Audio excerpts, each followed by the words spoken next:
You're listening to Simplicity Sunday with your host, Angela Bingham, broadcasting live on your good neighbor station, News Radio WGNS, every Sunday from 6 until 7 p.m.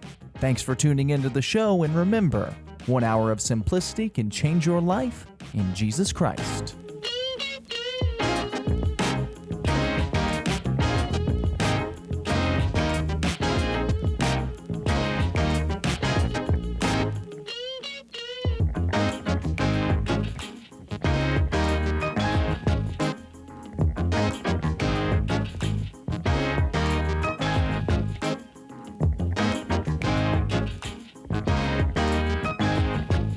Good evening, Simplicity family.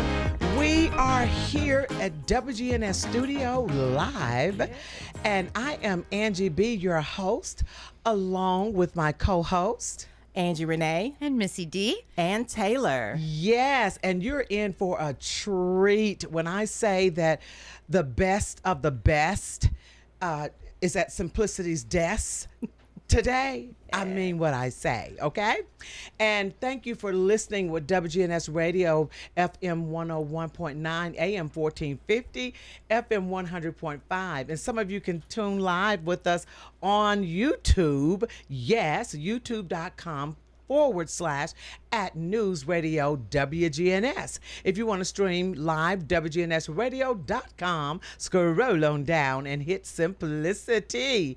And now Angie Renee will tell you where else you can find us. We are growing, y'all. We are growing and glowing. Yes, we are. Absolutely. You can find us on Instagram at Simplicity Radio. You can find us on Facebook at Simplicity Sunday on WGNS. And you can also find us on streaming services Spotify, Apple Podcasts, YouTube, iHeartRadio, and Amazon Music. Yes, we are on. Hey, listen. We're on a roll. And we ask God to enlarge our territory. Yes, indeed. When you ask God that, prepare for that. And, you know, I just want to be obedient to Yes. where He leads us and not get it twisted that it is God that is in control That's right. of Team Simplicity.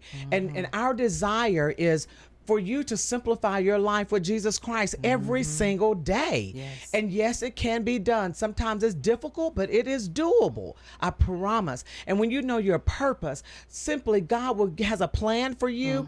You live in that purpose. He will give you power to do it. And when He gives you power to do it, you can do it anywhere. Yes, At any that's right. time. You know, God, He has it in us. And Thank He you, wants Lord. us to use it just like that. And then when He gives you the power, He'll give you the passion to do it. That's You know right. how somebody just loves what they do and they just look like they're having fun and God just make it look easy. Yeah, they wear it. They wear it and they care about it. That's right. And when you have your plan of God, the purpose that you're living in, the power to do it, the passion, and He'll come along and slap that supernatural piece Yeah, right on yeah. it. And I'm telling you, nothing can separate you from the love of God. And don't fool yourself. People are out there and they can be right in your church, right in your family. And sometimes people just try to work your last nerve. But Yes. what you have to do, don't give up your peace. And you know, when people used to say, I gave them a piece of my mind. And then when one day I just sat and thought about that, I said, a piece of your mind? You're giving up your PEACE. That's right. You're going to be left in pieces. Pieces. PIECES.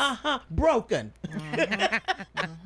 Broken pieces. But keep your peace, that supernatural peace of God, that you can go through every storm and you still come out shining like pure gold. And that is our whole hope for the world as Yes. God enrolls us to just go as far as the world will take us, you know, like the media will take us. And every day it's a lifestyle. So every day just think simplicity. I need to simplify my life.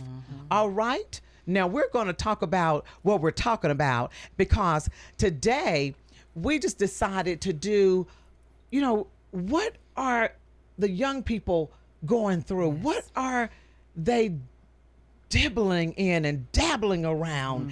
And what is Yeah. taking them by full force Yeah. to lose focus and hope? Yes. Missy D, Tell us. You know, we have our Who we identity have. crisis. Yes. So this is part of our identity crisis series. So tonight we have very special guest, Dalton Barrett. Yes. In-house. So Dalton Barrett serves as the student pastor at New Vision's Buchanan campus, where he partners with families to inspire a profound transformation in their children through the message of Jesus. Amen. Amen. His role focuses on energizing middle and high school students, fostering their enthusiasm for the gospel, and guiding them in their spiritual growth. Welcome, Dalton Barrett. Hello. That's our clapping machine, Dalton. We need that. Yeah, It's called hands. And you know, Dalton, so many years ago, we started out together, Simplicity Sunday, and Dalton produced the show, and God has just moved him to higher heights. Like you said, he's now the minister of the youth campus of New Vision. And I am so proud, not only a minister now, I call him the pastor of pastors, because I think God is going to elevate him to greater heights in the ministry arena, and got married and everything, grown and on your own. Congratulations. Thanks. Listen. Mrs. Megan, I know, and you know, you look happy, Dalton. Oh, thank you. Thank you. You I look lost happy. 10 years. I shaved like 2 days ago. So What? that's shaved I knew like it was 10 something years. different. Yep. That made me look a little happier. I look younger for sure. Yeah, yes. So a little bit about where I'm at New Vision, in case, you know, the campus and multi-site churches is a whole can of worms, so I won't go too deep into it. But basically, we're one church. We worship on Sunday mornings out of 2 separate buildings. So we have a campus on North Thompson Lane. That's the big one that you see. They just wrapped up some construction there. And they, wonderful staff there. I get to work with them very closely. And then on the other side of town, right across the street from Whitworth Buchanan Middle School, that's where the campus that I serve at is located. And it's a campus of about 400 people tucked away. It's this little church. Used to be a church called Unity Baptist, actually, back in the day. And, you know, it doesn't look like it's necessarily the church that is there, but there's a lot of great people there who want to worship Jesus. And so what's cool about what I get to do is I get to do big church ministry in a smaller scale. Yeah. And that's really what we've seen, specifically with the student ministry, which is I work with 6th, 7th, and 8th grade as my middle school ministry, and then freshmen through seniors as my high school ministry. And so what we've really seen is the ability to, because God, and we'll talk a little bit about this, but God's doing really, really cool things with the middle and high school ministry at the Battlefield right. campus. This past Wednesday night, they had close to 1,500 students, Wow. middle and high school. Praise God. But with that comes, you know, the stress of people who like the church, but maybe want a smaller atmosphere. Maybe they can't handle being around that many people, or the mosh pits in worship and all that, you know, the fun stuff that's so appealing to some, or most even. And that's kind of where I fit in. It's just trying to give those kids and those students a place to worship and just be excited about Jesus. So yeah, that's a little bit about what campus ministry is, and Yes. it's different. Most Yeah. churches don't do it. It's a newer trend, but it's one that when I first started, man, it was the hardest thing for me to wrap my mind around. But now I've really come to kind of love it. So that's it's very awesome. fun. I love that you said the Battlefield campus. I know it's across the street as the Stones River Battlefield. Yes. But it's so appropriately named. So Right, I like right, that right. because that's where you're going to battle every time you walk Yes. into the doors. Yep, it is, and like I said, it is. God is doing really cool things there, and I'm lucky that I get to work with the team of people who are over there. Some of the most amazing pastors and ministers I think I'll have the chance to work with for the rest of my life is the student team there. Ross Harvey, he officiated my wedding. Oh yeah. I interned for him for 2 years. Todd Briner, he's the head student pastor there, so he's kind of my equivalent over at that campus. He's one of the most brilliant people when it comes to ministry and how that works. Anytime I have a question that's ministry related, he's the guy I go to, because you'll tell him an idea that you have, and he'll, every time without fail, he's got the sprinkles to go on top of the ice cream to turn it from a good idea to a great idea. He's amazing. And then Ross Harvey, he does middle school ministry there, and he's the guy who taught me how to interact with students pretty much entirely. He taught me how to speak, and he's a wonderful, wonderful guy, and he really cares about his ministry.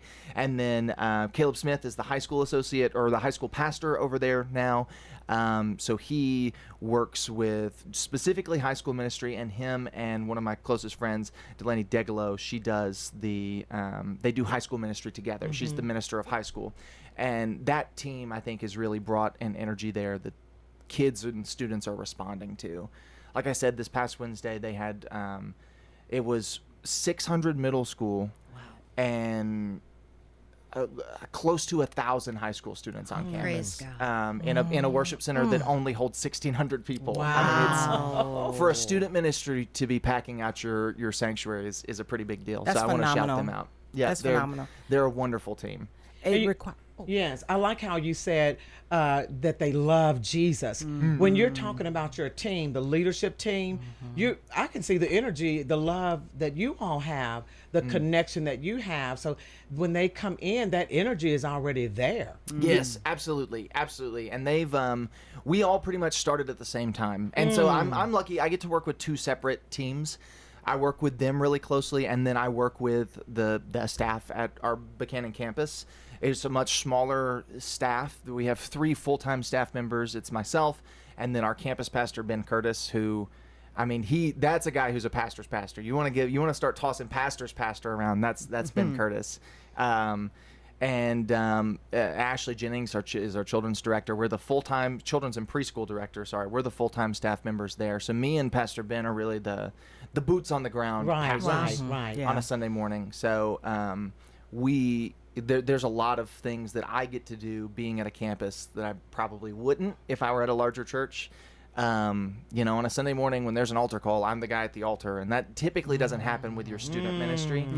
And so I'm blessed. I guess this is just my introduction. We're 15 minutes in, but I'm a pastor. So what did you expect? Listen, hey, you know what I mean? Go right ahead. We need to hear this energy.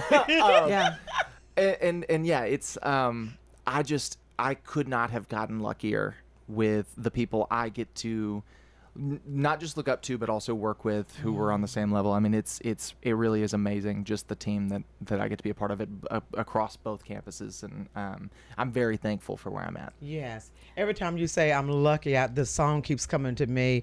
I'm not lucky, I'm blessed. Well, yes, I should probably change my word. My mama would have gotten on to me, but but I know you, so I know where you're using that. But that song just keeps coming to my mind, and I see you being lifted and blessed. It's just amazing. And when Missy D was talking to you, I think a couple of months ago, we were all in the lounge, and we were talking about the identity crisis and the things that we are seeing in today's youth, which in yesteryear, we did not have, well, I don't want to say we, I'm not that old, but I'm right behind you, so. There were not as many distractions. That's right. You're as we right. have, as they have today. And I would like for the older generation to show a little bit more mercy. Well, and I would argue that there were different distractions. I agree. I don't know that there were less. I think it's really easy. It's just easier. It's really easy for us to, and as I get older and I work with younger and younger people each year, and each year, the year that they were born surprises me even more. As that happens, it's that is so true. I catch myself. It's really easy just to jump in and say, well, when I was younger, we would never have done that, and I would have never talked to my mama that way, and but there were other things. There were other things that I was doing that I shouldn't have been doing when I was in middle school, and I think that cycle continues. But everybody wants to be the good guy, right? Like that's kind of been the problem throughout all of history, is we want to be in charge and we want to be the good guy. And so trying to combat that in ourselves while also calling this younger generation up to something better. I Yeah, think yeah. is the challenge. Absolutely. I have this conversation a lot with college freshmen who have graduated from the ministry who are now serving, because I typically will have them serve with our middle schoolers, and they always go in just really excited. They're gung ho. They're pumped up because they're excited to get to serve in the ministry that changed their life, which is wonderful, and it's beautiful that that they get to be that excited. But they're talking to a sixth grader and trying to help them experience the same life change they had as a junior in high school. Wow.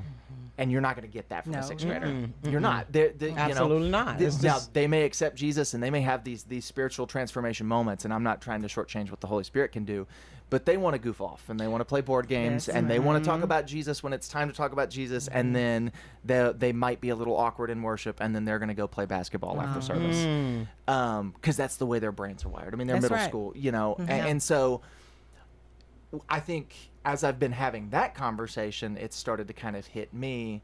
I think that some of the way that I respond to younger people is kind of based in that same mentality. I want you to take Jesus as seriously as I take Jesus. I know it. And that's true. Now there are some adults who I think that about, but Amen. the capacity of a middle schooler or even a high schooler to an extent is never going to be what Yeah. we have. And for I don't know everyone in here's story, but for most of us, we were saved in high school or middle school or even as young adults, and now that right. was 10, 15 years ago, and so we've had 10 to 15 Or years more. of spiritual development or more, and we've had this chance Yes. to foster our relationship with Jesus that these students haven't had yet. They're not there yet. They're not there yet, and so we have to be careful with the expectations we place, but we have to balance that with how do we call you up to something greater, and I think that's the big thing is calling up versus beating down. I mean, that's Yeah. Yes. because I've been thinking a lot about what we were going to talk about, and then the Olympics happened, and it was like, oh my goodness, everybody has lost their mind when it comes to the issue of identity. Yeah. And now suddenly we're looking less like the good guys, and so it's just, if we can figure out how to do that well, and when I say we, I mean the church as a whole, like if we can figure out how to do that well, man, we would truly be able to be the hope that we're supposed to be, and I Yes, think yes. that's where we need to be working towards. We have to use compassion when we are leading. Yes, Because absolutely. we were once there, and we have to consider what was our mindset in the sixth grade. Probably very similar to the current kids, except Yes. we didn't have social media. Right. So we didn't have that kind of impression. But we have to be compassionate. We can't expect them. They're going to make mistakes. We did. We still do. Oh, yes, Right. yes. And Right. that's the approach I think we need to take. Well, my social media was the conversations I had in the lunchroom. You know what I mean? And Right, It was, yes. It was, Eye to eye, my face to face. cyberbullying was Yeah, bullying. yeah. You know, it's Yeah, like- yeah, right. Face to No face. cyber. Bullying. and it's like I can't believe you'd post that. Well, I said something the exact same Yes, when I was yes. your age. I just said it There's to no two people. evidence of it. I said it to two people instead of saying it to 100, and there's no proof that I ever did it. no proof. And you, so Jesus. I think there's a lot of compassion is probably the best word that we're missing. So I know it was funny when you said how the different generations have the different distractions or whatever it is. I know when I was coming up, it was MTV, and cable was still sparse, I guess, but you could get MTV, and I feel like looking back, that sort of unified us. You know what I mean? And so then that's where you saw the trends. It's so easy now on the phone to get whatever, but I was thinking the same thing coming up to the show. What was it like for me growing up? Like if I was, what was I facing and whatever, and that was something, what was influencing me. Right. So when we're talking about what's influencing our kids right now, what is it? How is it? And how ugly is it? yeah, well, it's like anything. There's ugly and there's good in it. There's a great resource, and it's free for parents. I give it to all of my parents. It's called Access Resources, and it's a wonderful. It's it's incredible. So they send out these weekly emails, and basically they have full-time staff people, and it's a Christian organization who check social media trends, and they this is the song that's most popular right now, and this is the song that's most popular for TikTok audio, and this is the one that's on the Billboard Top 100, and here's 3 questions to talk to your child about, because they've already been exposed to this, and we can know that they have. So here's how you have that conversation, and does this glorify God? Why doesn't it? And so it's that's how I stay up to date. They also do, and this one's been very helpful, because when And say that one again. Axis, AXIS resources. Okay. And so they have like slang, which is that's the big one. That's been the hardest thing for me to keep up with, is the slang. The kid the other day, we were talking, and he said, "Okay, chat," and I was like, I don't know what that means. And I did live streaming and radio for years, and I still didn't know what it meant. But yeah, so it's like they keep me up to date on that, and if it's an actual like, well, your kid probably shouldn't be saying this slang term versus this one's just, it just means this. And so the biggest influences right now, if I had to pick just one social media that would be the biggest, it's TikTok, of course. Yeah. It's everywhere. It's short form content. It's designed to make you keep scrolling. Same with Instagram Reels, YouTube Shorts. Like, they're all designed to, when this video ends, you scroll to the next one. And because of that, it's become, just because they were the first people to do it, it's become just this content mill. And a lot of it is content made by businesses. A lot of it is secret content made by businesses. A lot of it is private people doing it, but you don't know what you're going to find. And it's a perfectly designed algorithm. So if you watch a video for a second longer than you watched the one before it, it's going to show you more of that video. Lots of it. Yes. And so it's there's good and there's bad in it. I know churches that use TikTok and they'll put clips of their sermons, or they'll put little short messages to people. There's Bible studies on TikTok. There's all kinds of good in there, but juxtaposed with that is literally anything that you could ask for. I mean, it's all there. If you want to find the good, you'll find it. Right. And that's the difference between MTV and your social media. MTV, they had one thing that was on at all times, whereas this looks different for literally every kid. Lots That's of got it. options. Yes. Tailor-made to you, Yes. trying to read your mind. And it's not even necessarily that you are picking what shows up. It's Right. it's picking it for you, because it knows your mind better than you know. Right, selecting your content. And so I think the danger with that is you can just fall down rabbit holes. Sure. Yes. That you're not intending to fall down, or that you're not planning to fall down. You just you this was interesting to me. Yeah, I remember back when TikTok first came out, I had it. I was like 20 years old, but and I remember, like, I'm not a fisherman. I'm not a big fisherman, but I remember being really fascinated with the videos of people fishing. And within like a month, my TikTok was just all dudes fishing. I didn't even know that was something I wanted until it told me that it was something I wanted to see. And so and the algorithm is still that same kind of thing. So that's where I think most of the influencers are coming from, even to the extent what song is popular is not what's on the Billboard Top 100. No. What song is popular is what song is trending on TikTok. That's right. You can see on Spotify, they've got playlists, and the top songs on Spotify are never the same as the Billboard Top 100, because it's always the top streaming on TikTok. That's interesting. Yeah. To slang terms, those are mostly coming from that arena. If one person says it, it's funny, it takes off, everybody says it, it becomes a trend. Yeah. Everybody's using it to create Yes. their own content. Right. Well, how do we, like we keep saying, identity crisis, and we're looking at the things that are bringing their attention and telling them who they are or what's going on with them. How do we take that and still build a solid foundation for the younger generation to know who they are? Yeah. Well, here's the hard part. At 12 years old, at 15 years old, even at 17, 18 years old, nobody knows who they are. Right. I didn't know who I was. I was up to all sorts of stuff, but I could not have told you this is who I am. Yes. Even there are days today, and I'm 25 years You old better now. say it. I already know what you're I'm going to say. I'm a quarter of the way to 100, and there are days I don't know who I am. Yes. Outside of, well, this is my job, and this Mm-hmm. is, my family, but, what am I interested in? The question, yes. That question is so difficult to process, and it's even more difficult the younger you get. And then we cross over to the spiritual side of sin and brokenness that's in the world, and the confusion that comes with that. I always I teach it this way. Anytime I'm talking about identity, there is absolutely no reason that any human being should feel at home on planet Earth. Because we're perfect beings made in the image of a perfect God, living in a broken system in a broken world. If we felt at home, that's a problem. That That's a means problem. we're too close to our sin. If we feel at home. Yeah. And so what we see is we see it's a perfect storm. We have young people who are more isolated than ever.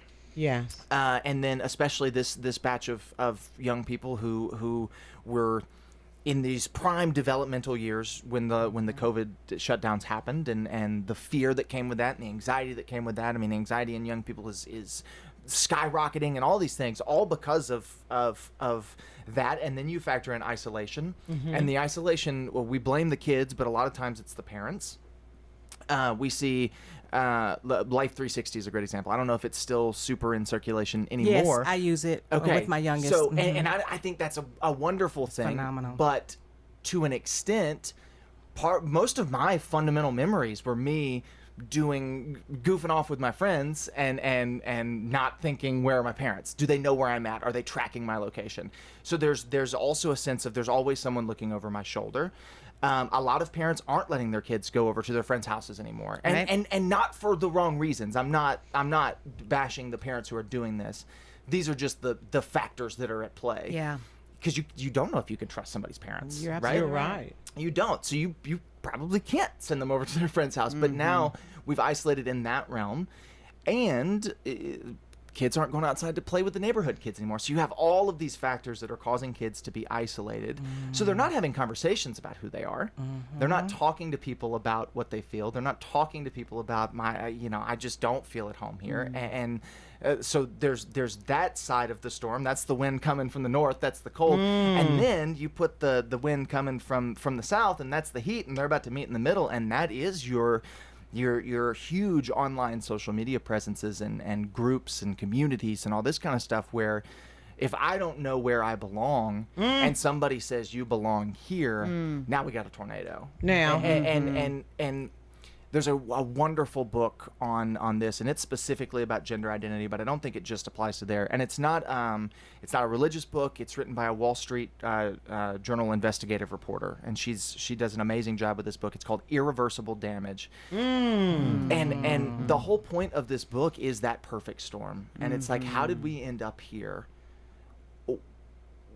And why is this such an epidemic? And that's her argument is we just have kids who don't know who to talk to. Yes. And I'm gonna be honest, just like most kids, I wouldn't go talk to my parents if I was struggling with my identity. Yeah. And That's most then kids. you have somebody on TikTok saying, I found my identity in blank. Fill in the blank with whatever it is. Yeah. And so, okay, I don't know who I am. I don't know what my identity is. I have nobody to talk to about it. I'm isolated. This person says they have an answer.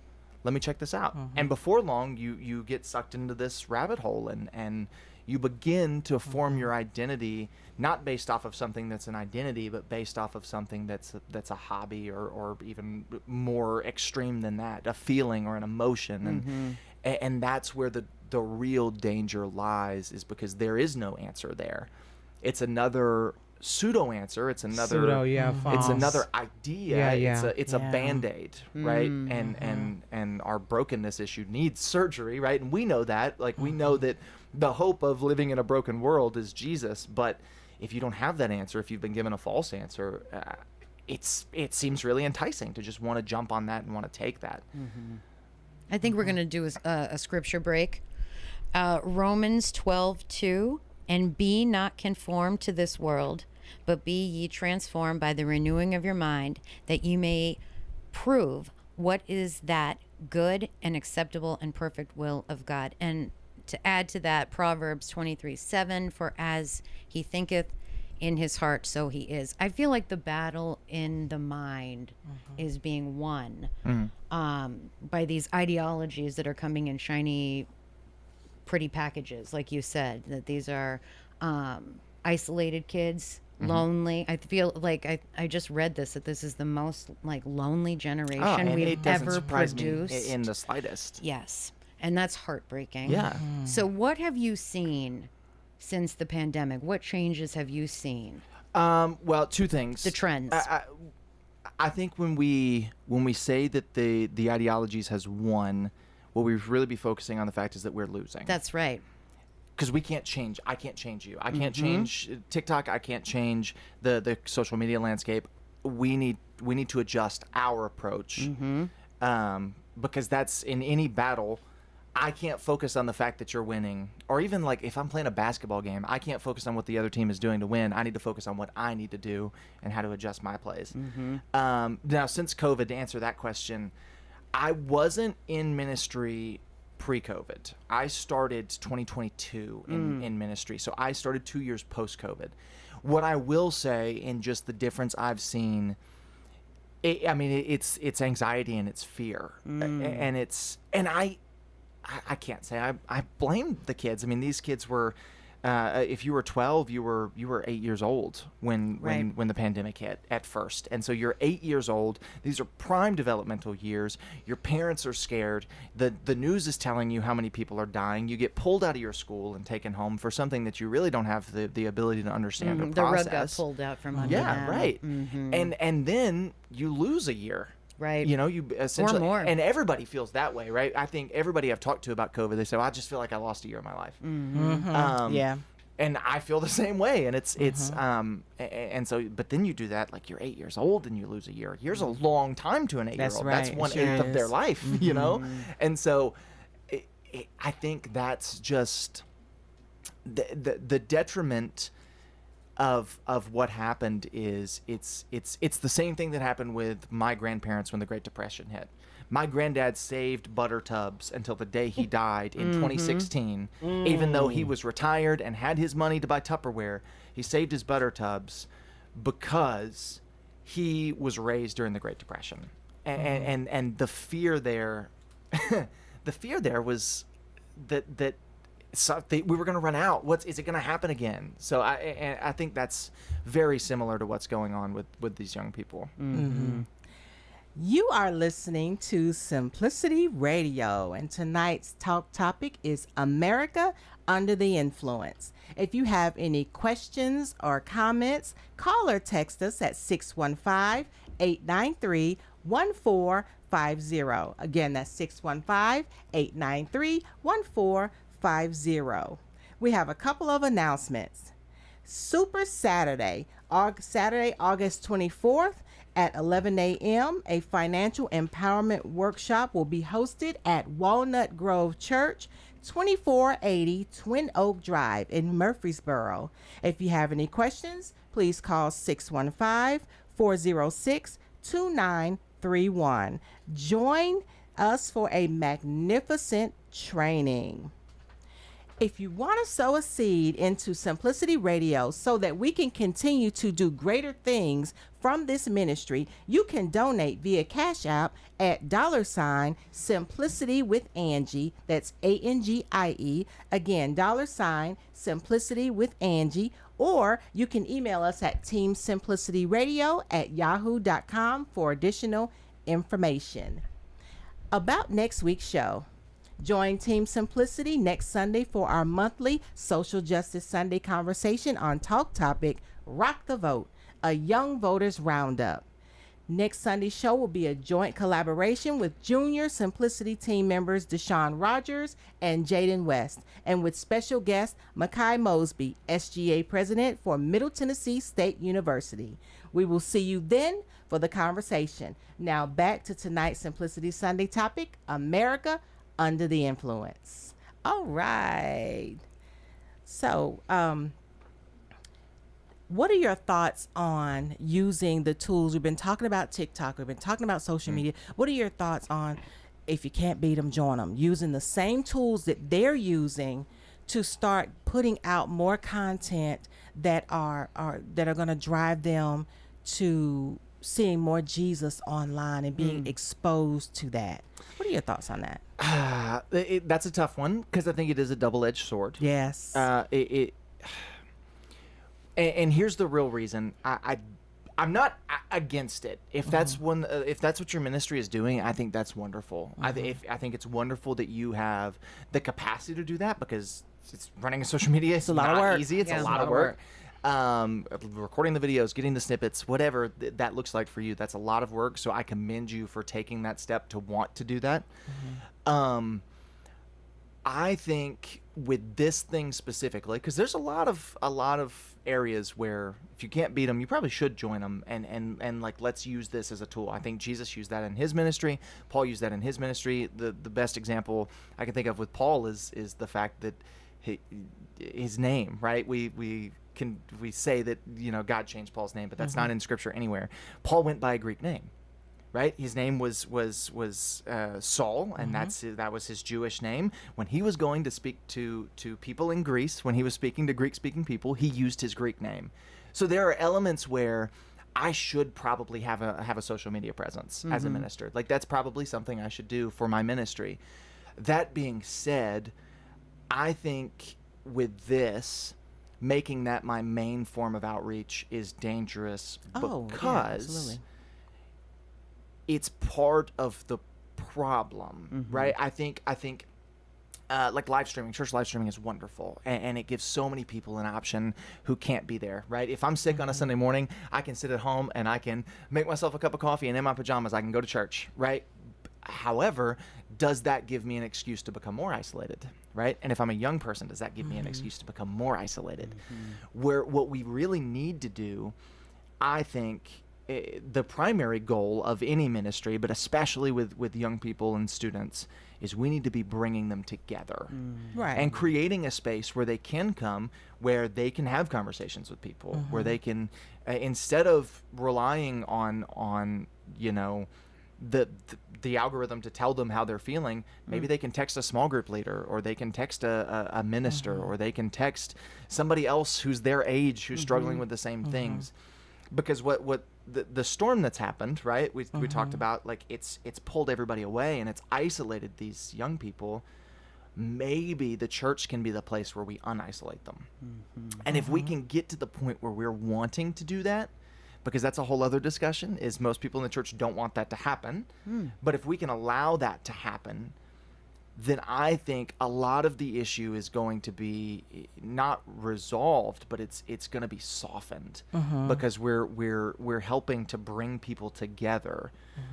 The issue with that comes in a lot of churches with when somebody who walks in, whether it's a student or it's an adult or a teenager or a college student, when they walk in and they don't talk the same way as you, well, I don't know, you know, we start freaking out, and parents start freaking out, and we, you know, that's something that even in my ministry I've experienced with parents who don't want their students going to a church with somebody who has this upbringing, or maybe they weren't raised in church or whatever. And so I think we've got to figure out a way to welcome people, like be the church that's going to welcome people, specifically young people.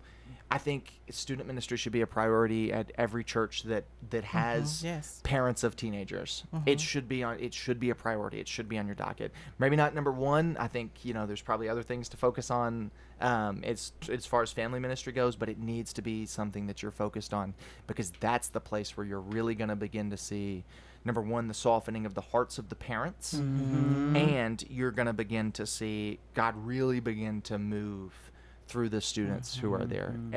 Every great revolution in history was started by people who were between 16 and 23. Like, it's wow. you know, it's those are the people who are going to make a difference. Now, our role in that as grown people is to help rally the troops, right? Like, that's why I said, I can't remember exactly how it's worded in the bio I sent over, but it's part of my job is to excite students to share the gospel with their friends. Yes. Yes. And we do that in lots of different ways. But I tell them all the time, don't invite a friend of yours who you think is going to say yes to coming to church. We don't need them here. They've got a church probably. They have a student ministry. We're not trying to fill seats. We're trying to change hearts. We're trying to excite people for the gospel of Jesus. Amen. We're all starving, but we know where the bread's at. And so invite not somebody who's stuffed, but invite somebody who's hungry. And that can ruffle some feathers sometimes. So, and I completely understand it should never be your priority, but I'm just thinking about those young people who can't get to the church. You can't reach them. They don't have anybody to bring them. They don't have that support at home. As far as social media becoming a space where you can connect with them, because most kids, not all, but most are on social media. And it is. That's why it's such a challenging thing. Yeah. Because, and I know even adults who have fallen, well, we all know adults who have fallen into this because we've all been on Facebook in the last 2 years, or for 5 years, but the danger in online ministry in any capacity is you don't know what the next video in the algorithm is going to say about what you just introduced somebody to. I don't know if I put up a video and I'm teaching on the parable of the Good Samaritan. I don't know what this social media platform's algorithm is going to recommend to you next. And it could be I saw recently, one of my volunteers showed it to me because we were laughing about it. It was a conspiracy theory about how John is still alive. The Apostle John. He's still alive, right? He never died on Patmos. He's still there. Wow. And it's like, so the danger is like, okay, we're turning this, we're taking social media for ourselves, but then like, what else are they seeing? What else is being recommended to them? So yes, it can be a wonderful tool to help introduce people to a ministry, but it should never be the end of that. Like there needs to be follow-up. Right. So if I am, because we live stream our messages, we have a social media presence. My Instagram exists as a tool to hopefully get you to come on a Wednesday night service. And if it's less than that, it's not that it's bad, but it's I can't disciple you if I can't talk to you. Right. And so I think that's where we've got to, because it's not just about telling people about Jesus. It's he says make disciples of all nations. You gotta make that connection. You've got to make the connection. You've got to have conversations. You've got to help teach people. A new Christian, they need to be taught. And so, if done perfectly, I think it's excellent. If done poorly or without follow up or without a next step, this is the same thing. I've had conversations with other pastors. If I stand up on a Sunday morning and present the gospel, and 4 people in the congregation get saved that day, but I have no follow up, really all I've done is create 4 confused people. If there's no direct, okay, you need to come to the altar. If there's no, you need to go to the back of the room. If there's no, come talk to me after service. If there's no, this is my phone number, text me. There's no answer to the questions, right? Because accepting Jesus is the ultimate answer, but then there's so many other questions, so many other conversations. There's discipleship, there's, scripture study and all those kinds of things. So I think making sure there's if you're going to do social media ministry, making sure there's some form of a follow-up and discipleship. You have to be strategic. Right. And I think that's not that, I think somebody could come along and do it very, very, very well. We could have the Billy Graham of TikTok come up in a few years, but I think it's going to take somebody who's an expert and really, really good at it to do it to the extent that it needs to be done. I agree about the algorithm because I've had it happen to me. And it gets weird. Yeah, like it I said, can. This guy, and he had some crazy arguments, but he was convinced that John was still alive. And I'm like, I just don't, that just seems silly to me. But and there are people who buy into that stuff and they believe it. And they'll believe everything they see. Yes. And we see that in it's the reason that our social medias are so political these days. It's the reason that AI generated images of Jesus are trending, and I mean it's not a new thing. It's just a new form of getting misinformation around, but it's a dangerous one for sure. As a person, I consider myself a younger person, and I love social media. I feel like, yes, it can be tricky to have like ministry online, but I feel like we should opt for it more just because we want to meet them where they are. Yeah, I think And get them, at absolutely. least get them started. I think a ministry should have a social media presence, if that makes sense. I think, and not that every ministry has to be brick and mortar. One of the most fascinating ministries in the world to me. It's a church. They have 2 brick and mortar campuses. One's in L.A. The other one I think is in Washington State, and their church is called Church Home. And their Oh, I've pastor, heard of it's Church Judah Home. Smith is the pastor, and he's a good communicator. He's a little goofy. He says some things, and I'm like, but their church model is wonderful because their church model is all based around me starting a small group in my house and watching church at home. Like, that's their whole model. They only meet in person once a month, and they only meet at one of their campuses once a month. So every 2 months you can go to a brick and mortar building if you're in that town, but the rest of the weeks their sermons are pre-recorded. They're put up online. They have they call it pastor chat on their app, where you can talk with a pastor about what you're going through. But the model is not, let me sit at home and watch church. The model is, let me start a church in my home. And I think that's the discipleship element that I think we have to make sure we incorporate. So I do think every ministry should have a social media presence. I think it takes somebody with a lot of time and energy to make a social media ministry. I understand. That's more along the lines of what I'm saying, I think. Do we also feel like maybe we can create spaces out? I know the goal is to get people to the church, but a lot of the times, let's be honest, young people don't want to go to church. So is there a way that we can get them to find Jesus, maybe like going for coffee or meeting up at the skating rink, going bowling? For sure. And I do a lot of that. We do school visits where we go to school lunches and we go to ball games and the places where the students already are, try to meet them there. That's a ministry tactic straight from scripture, right? They've been doing that one since the dawn of time. That's right. That being said, I would argue that young people do want to go to church. It's just, what kind of church do they want to go to? That's fair. I think a lot of times kids get bored out of church before they ever have a chance to hear the gospel. It goes back to what we were talking about with, like, a middle schooler just wants to play basketball. Yeah. Does your church have a basketball goal? No? You should probably get one, and you'll double your middle school ministry in a week. I promise. It's if we can create an atmosphere that's exciting for young people, and I think at both of our New Vision campuses, we really have seen God work in this way. Like I said, there aren't many student ministries in America that have close to 1,600 students involved in them. And that's across both campuses. But and that's not just because, and that's not to brag or, like, that's nothing that anyone specifically has done. That's an act of God specifically. If you're going to boast in the Lord. Yes. It's like that is something that God did for sure.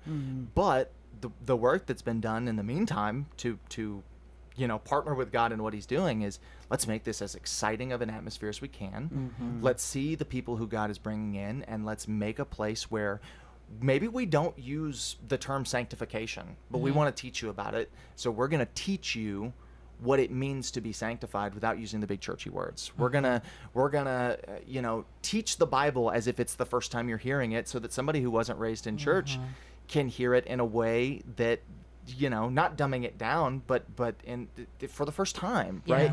Yeah. The church model has to be based around the non-believer who's coming in, and this is church as a whole, not just student ministry, but it's especially important for student ministry because the average student, and this was I got this from that Access Resources I mentioned earlier, the average student will say yes to going to church the 5th time you ask. 5 times. Wow. That's a lot of times to ask. But the 5th time, if I'm friends with you and I ask you 5 times, by that 5th time, on average, every student has said yes to coming. Wow. Are we ready to receive them? Are we rallying the troops who we have to go and ask? And are we providing them with resources to want to ask? So are we giving them the want? Are we giving them the easy ability? And are we ready to receive? And if we can do those 3 things, I think we can see a generation who is excited. And frankly, like I said, I've seen it. I've firsthand, I've seen young people, thousands of them, excited for Jesus. I have probably in the last year been able to, just my ministry, we've been able to see, and this is at a much smaller campus. We run about 75 to 80 students, depending on the week. 15 students go through the waters of baptism. At our other campus, hundreds and hundreds of students go through the water of baptism. It's not that kids are against Jesus. Yeah. I think kids are against church the way that we've been doing it. Yeah. And if we can make church more exciting, Needs to evolve. then I think that's more of a fix than Yeah. even being where they are on social media, because it's the place where they're going to build those connections for sure. And you're right, because when I grew up in the church, and all my friends were in the church. So we looked forward to being at church At on church. Sunday and all the activities, vacation Bible school, Yes. going to Yep. the picnic on Saturday, because guess Yes. what? Our friends were going to be there. And down the street, I have schoolmates at that church. And then down the other way, I have schoolmates at that church. So it was literally a community, and it was fun and exciting. And we pretty much lived there because there was always something going on for us to do. Right. So, are there any outreach? Can you suggest any outreach opportunities Oh, for? I've got tons. Yeah, give it to us. This is my job. This is what I do for a Yes. living. So what I would actually suggest, number one, always tie your outreach to your service. The old trend used to be like, we're gonna hang out on a Friday night. We do our Bible study on Wednesdays, but we're gonna hang out on a Friday night for an hour and watch a movie. I don't think movies work anymore because kids' attention spans are shot, but that's a whole other discussion. Tie it to your service. So every outreach event we do as part of our ministry is tied to our Wednesday night service, either before or after. Literally everything. Because if I can build you in the habit of getting here and do something exciting, hopefully I can stick you. So that I think is important. And then just treat as many things as possible. There's a book I read called Ignite that's really good, and we're running out of time, but it's called Ignite, and it's all about igniting ministries. And this is for churches as a whole, but you should have 5 big days a year, whatever that looks like. And this is, five, big, easy invite days. How can I make it easy to get to invite my friends? We have one coming up. We call it the kickoff. It's TKO. Our attendance usually doubles that night. And that night, the sermon will be, we're presenting the gospel. I mean, that's it. So you have a chance to bring your friend. And to the students who are there, we treat this as we want you to bring a friend with you. This is a chance for you to invite them. So we're going to have free food, right? We're going to have inflatables.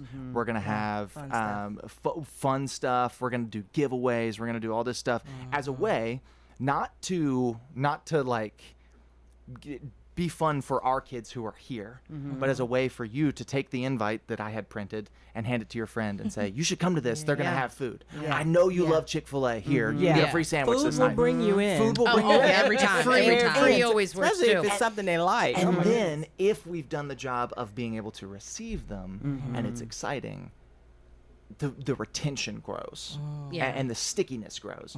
I've rented foam machines that just blow out big, battles of soapy foam, and we call it Foam Party. We do that one every year. I've bought powder paint and mixed it up, and you throw powder paint at each other. We call that one Paint War, and we do that one. Look, I'm making notes. I know, right? and that, I mean, if you just Google student ministry outreach event ideas, there's a plethora. You can find a ton of them. You can design merch and drop merch and treat that as an event because kids get free t-shirts. Like, you can do literally anything if you plug it as an event. Yeah. But the thing I would most recommend is tie that in with what you're doing. Because if you tie it in with what you're already doing, then you have a chance to present the gospel and you have a chance to help retain more of those students. I was going to ask you about the retention from the events. Yeah, I mentioned the ministry I'm at. We run about 75 to 80. 2 years ago, when I first started, there were 18 students at our church campus. Praise God. So I don't know what that percentage is. I'm not a numbers guy, but I've seen it work. And then you have to put in the effort.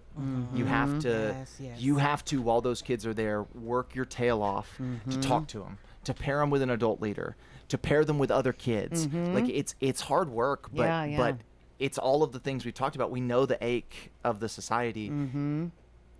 and it's loneliness. How can I make you less lonely? While you're here and I'm in charge of you and I'm loving on you, who can I pair you with? And so I think that's what it comes down to. It's not just about fun. It's about connection and community. And so if we plan something fun and exciting, but then use it as a tool to create community, I think that's where the answer is. Yeah. And that's what we had growing up. Absolutely. had. The village. Yes. Yes. Absolutely. Yeah. Yes. Yeah. Where it's proven and it works. Yes. When you said earlier, it made me think with plain speaking, you know, after the Reformation, that's what it was when people started. Just speak plainly. Oh, yeah. And anybody can understand Yes. that. Just break it down. And hey, maybe you don't teach to students out of the same translation of the Bible you teach to adults with. Maybe you have to do that. Yep. You know, Yep. You're right. Maybe you Yes. bust out the old NLT, which is a Baptist curse word, but like, And sometimes you have to do with the language we understand and what they're Yes. speaking today. yeah, and I think that's a huge one. And then just communicating in a way that's exciting and stuff too. Yeah. But it's all about knowing what, and this will last forever, not just in the current climate. Knowing what the ache is, and helping lead people to the solution, which is Jesus. So if I know the ache is loneliness, and I can bring you to a community, that's my job as a person who's a follower of Jesus. Absolutely. And you know, ladies and gentlemen, we sure hate this time. I hate to say we are not out of talk, but we are out of time. Fabulous, fabulous. We must continue this. And I just want to give a short announcement. On this coming Sunday at 9:50 at Allen Chapel in Murfreesboro, Tennessee, I will be the Women's Day speaker for that. Come out, wear your purple, Yes. come as Meet you us are. there. Meet us there, and we just want to share God's love. Thank you, Dalton Thank Barrett. you, Dalton. And we will have you back. And Jackson, our producer, does everything in a spirit of excellence. Thank you, Team Simplicity. And remember to simplify your life. Taylor, thank you. God bless everyone. Yes, we love amen. you. Bless you. Good night.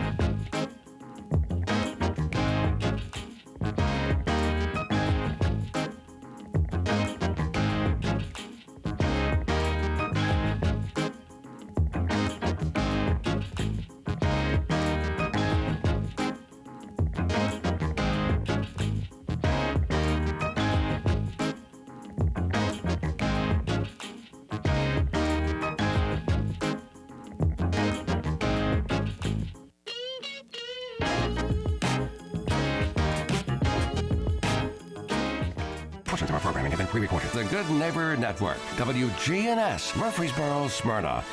Flagship station for MTSU Sports.